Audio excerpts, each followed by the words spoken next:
Greece.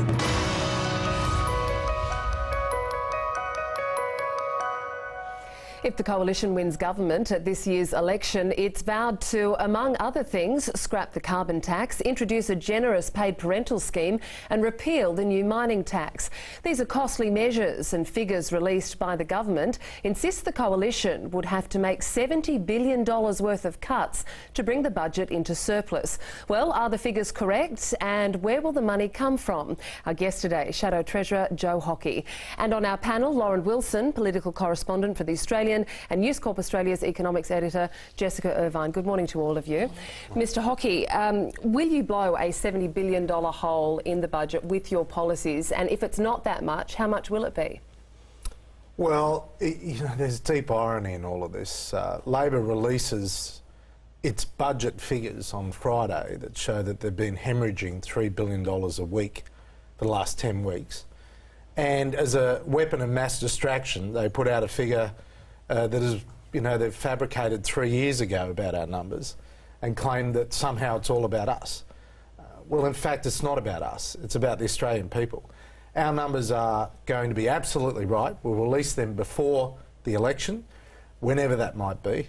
But we're not going to cop a lecture from the Labor Party on accuracy of numbers. I mean, give us a break. The Labor Party has got every number wrong for the last 6 years. They certainly aren't getting our numbers right, and they're dead wrong again. With respect, Joe, it is about you. In a couple of weeks' time, you might be the government, and you haven't told the Australian people yet how much money you're going to spend, how much you're going to save, and you say you're going to tell us before the election, but I've got an economics degree and this is going to take me some time to digest. How do you expect normal people to be able to understand your complex policy costings if you just lob them on the day before an election? Well, because they won't be as complex as you would expect. We will identify where in the current published numbers from Labor we are going to cut, and we will say that will be the equivalent or more of what we need for our new policy announcements. Now, let me just make this point. Labor hasn't released its policy costings. What was the economic statement? Well, no, the economic statement was about the state of the budget today. They've said nothing about what they're going to do over the next 3 years, and they haven't released any new savings. But you haven't even said what you're going to do. Well, we have actually. Right now. We have actually. For example, 200 policies into the number crunchers at the Parliamentary Budget Office on Friday. When are we going to see them? Well, you'll see it again before the election, because what's happening is that the base keeps moving. This is Labor. This is about what they do. They have released an economic statement on Friday. Let's talk about what the budget actually is, rather than speculating about us. Let's talk about what the budget is. The budget has fundamental errors in it, released by the government on Friday. Their assumptions about getting to surplus are complete rubbish. They're now forecasting unemployment to rise to 800,000. They're hemorrhaging $3 billion a week. Debt's going to $400 billion. And they want you to talk about us. Let's look at what that means. Let's have an election and talk about it. Let's look at what that means for your policies. Paid parental leave, for example. Is that now too expensive, given, as you say, the state of the budget? Well, we will only promise what we can afford. So we have always said this is a productivity measure. Labor defines it, and some people define it as a generous scheme. It's actually a fair income scheme. And there are productivity benefits that not only all women should be embracing, but small business should be embracing. Because small business has never been able to compete with big business. So it's still affordable in the context of the economic statement released Friday? We will make it affordable and timely. And that's what matters. We will, obviously, we're inheriting a deteriorating position. And it's only the coalition that can save this budget. And we'll do the right thing because we have to. We must. Well, let's look at some of the policies that were announced in the economic statement that have been announced and costed by the government. The tobacco excise, would you support that? Well, we have deep concerns about the tobacco excise increase, because if you're a pensioner, a smoking pensioner, you will lose up to a third of your pension increase just on Kevin Rudd's new tobacco tax. Now, last time Kevin Rudd announced a massive increase in tobacco tax, he said it was all going to health. This time, it's about plugging revenue holes in the budget. So you're unlikely to support it? So we want to consult with the health industry.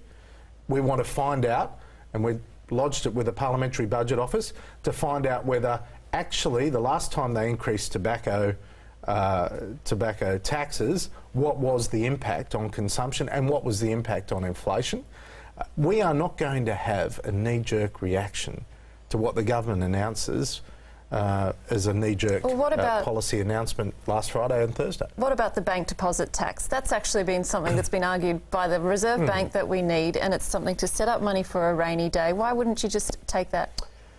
Well, again, Jessica, I want to consult with the people affected. For example, smaller financial institutions are gravely concerned about it and the cost of increasing deposits. For example, credit unions and smaller institutions may well be significantly adversely affected because they rely heavily on government guaranteed deposits, whereas bigger institutions like the four majors, they have other sources of revenue such as superannuation and insurance and so on. So the impact on their balance sheet may well be a lot less than the impact on this is the thing, though. Smaller institutions. Nobody wants to pay higher taxes, and every industry that you're going to go to is going to say, don't tax us. The problem is we're not raising enough money in the budget. Or we're spending too much, and you need to tell us. This is it. The issue is they're spending too much. For example, we've been up front. The Labor Party says, well, you have no savings. But then they attack us for cutting the school kids bonus. They say you have no savings, and then they say, well, you're not honouring our commitment to go from 9% to 12% in the time frame that we've announced on superannuation. And then they say you've got no savings, and they attack us for saying we're going to reduce the public service by 12,000 over the first 2 years.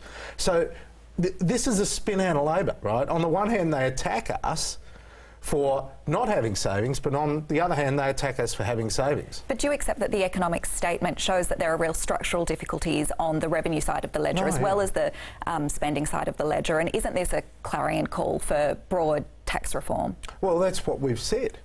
You see, for example, we said we will have a proper process for tax reform. We thought the Henry Tax Review was going to be a proper process.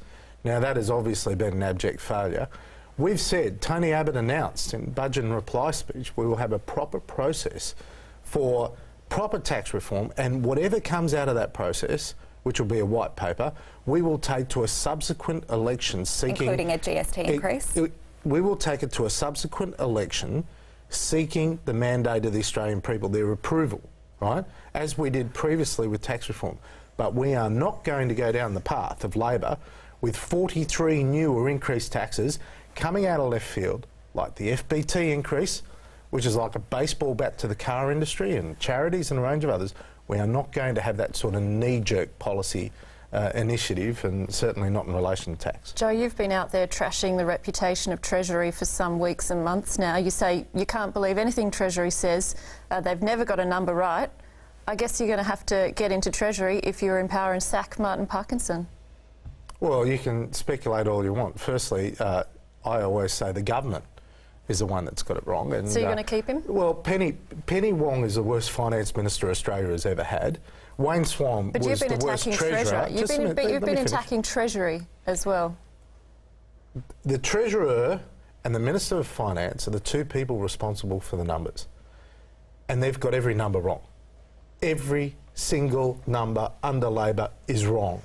And how many times do we have to have another economic statement to prove that Labor can't manage money? They've lost control of the budget. They're losing control of the economy. The sooner the election is held, the better, for the sake of Australia and the sake of people's jobs. OK, we need to take a break right now, but stay with us. We'll have more with Shadow Treasurer Joe Hockey after this short break.